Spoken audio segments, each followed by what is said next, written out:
దాదాపుగా 6-7-8 క్రితం ఆయనకు ఈయన పరిచయం అయ్యి మామ అని ఎమ్మిడి తిరిగి ఆ బాలాజీ నాయక్ అనేటోడు ఎమ్మిడి తిరిగి మామ నీకెందుకు అందరికి నేను వడ్డీలు ఇచ్చుకుంటా, నేను అందుక డబ్బులు తీసుకుని వాళ్ళకి వడ్డీ కట్టిస్తున్నా ఎదుగా వడ్డీ కడుతున్నా, నువ్వు ఆటో తోలుకొని ఎన్ని రోజులు బతావు, ఇట్లా లారీ డ్రైవర్ చేసుకుని ఎన్ని రోజులు బతావు, ఏదైనా డబ్బులు ఉంటే చేసుకొని పెట్టు, నీకు నేను 10% 12% డబ్బులు వడ్డీ ఇస్తా అంటే ఈయన ఆశపడి ఆ లారీ డ్రైవర్ వదిలిపెట్టి నువ్వు హైదరాబాద్ వచ్చి మ్యారేజ్ చేసుకుని ఒక ఆటో కొనుక్కొని బతున్నాను.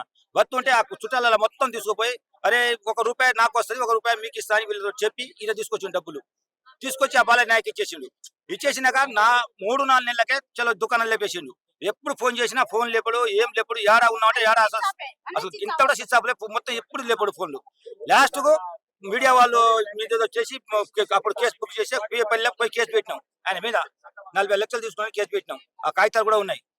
ఆ తర్వాత ఏం చేసినాడు, స్టేషన్ లో పోయి మళ్ళీ బెయిల్ తీసుకొని బయటికి వచ్చినాక మళ్ళీ ఫోన్ చేసి లేపగా ఈ 10 రోజుల క్రితం ఫోన్ లేపి నీకు ఎక్కడ భూమి ఉంది సూర్యాపేట కాడ, నీకు మరి నేను రిజిస్ట్రేషన్ చేపిస్తా, ఫస్ట్ అయితే నాకు డబ్బులు కొట్టమని చెప్పిండు. డబ్బులు లేవురన్నా మా కాడ, అసలు మేము ఇప్పుడు బిల్లులో ఉన్నాం, మళ్ళీ ఆడ డబ్బులు ఇచ్చి పెట్టుకొని నీకు పెట్టిన కాడికి ఇప్పుడు నాకు బయట అంతా ఇచ్చేది చేస్తూ నేను సత్యం కాలం వచ్చినా ఎంత చెప్పినా కూడా నువ్వు డబ్బులు తీయని నేను చెప్పాను అన్నాడు. నిన్న మళ్ళీ ₹1,00,000 కొట్టించుకోండు. డబ్బులు కొట్టించుకొని మళ్ళీ ఆ తర్వాత ఫోన్ లేపుతలేడు, ఫోన్ స్విచ్ ఆఫ్ చేసిండు. ఫోన్ స్విచ్ ఆఫ్ చేస్తే ఈయనకు ఇచ్చిన వాళ్ళు ఏం చేస్తున్నారంటే రోజు ఇప్పుడు నిన్న మొన్న ఈయన హైదరాబాద్ ఉండి మా తమ్ముని కొడుకు పెళ్లి ఉంటే వచ్చిండు.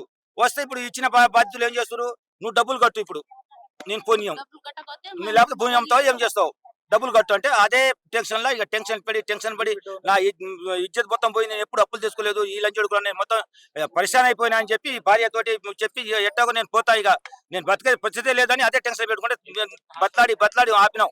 ఈ 2 రోజులు రాత్రి ఏమైందో ఏమో బీపీ డౌన్ అవుతుంది, మొత్తం నాకు ఎట్లా అనిపిస్తుంది అంటే వేసుకుపోయినాం సార్. వేసుకుపోయే లోపల మార్గ మధ్యంలో హాస్పిటల్ పోయినాకనే అయిపోయింది. అది ఆయనకు బీపీ ఎక్కువ అయ్యి హార్ట్ అటాక్ వచ్చేసింది. దానివల్ల ఈ 4-5 రోజుల నుంచి ఏదో బాగా టెన్షన్ లో ఉన్నారు బాబు అని వాళ్ళు డాక్టర్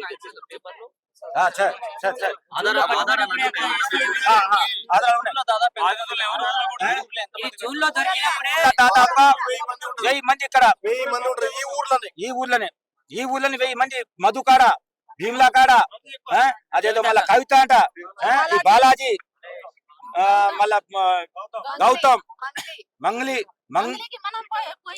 మనకు ఇవ్వలేదు కానీ వీళ్ళంతా అదేదో ఆ డాన్స్ చేస్తున్న ఆ మంగ్లీ అని ఆ డాన్స్ లో ఆడారు. డబ్బులు మా ఊరికి మంగళి రాలేదండి, అక్కడ ఒద్దిపల్ల తండకు వచ్చింది. ఒద్దిపల్ల వాళ్ళు ఎవరైతే స్కామ్ చేస్తారో ఆ తండకు వచ్చింది, ఈ తండకు స్కామ్ చేసిన తండకు వచ్చింది. బాలాజీని మధును అరెస్ట్ చేసి ఎస్పీ ఆఫీస్ పంపించినప్పుడు ఏం చేసి 3 నెలలు క్లియర్ చేస్తారని వాళ్ళు డాక్యుమెంట్ రాసి ఇచ్చినప్పుడు ఈ విషయంలో ఏ పొలిటికల్ లీడర్ పట్టించుకుంటాడు, మరి వాళ్ళు ఎంత మాట్లాడుకుర్రో, వాళ్ళెంత వాళ్ళ కాడ తీసుకుంటారో, అరే నీకు ఒక కోటి ఇచ్చని అనుకో మాట్లాడుతున్నాం. ఇంత జరిగి రోడ్డు మీద దందా చేస్తే కూడా ఒక్క రాజకీయ నాయకుడు వచ్చి మమ్మల్ని పలికి లేదు. సీఐలు వేస్తే ఏమంటారు, ఎవరు పెట్ట ఉన్నదా మీకు, చేసుకో ధర్నాలు చేసుకోపోరి అని వాడు మాట్లాడుతారు. బాలాజీకి డబ్బులు ఇచ్చి 40 లక్షల దాకా డబ్బులు ఇచ్చి టెన్షన్ తోనే ఫోన్ చేస్తే ఫోన్ ఎత్తాడు. ఏం న్యాయం చేయాలి, మాకు ఎవరు న్యాయం చేస్తారు ఇప్పుడు?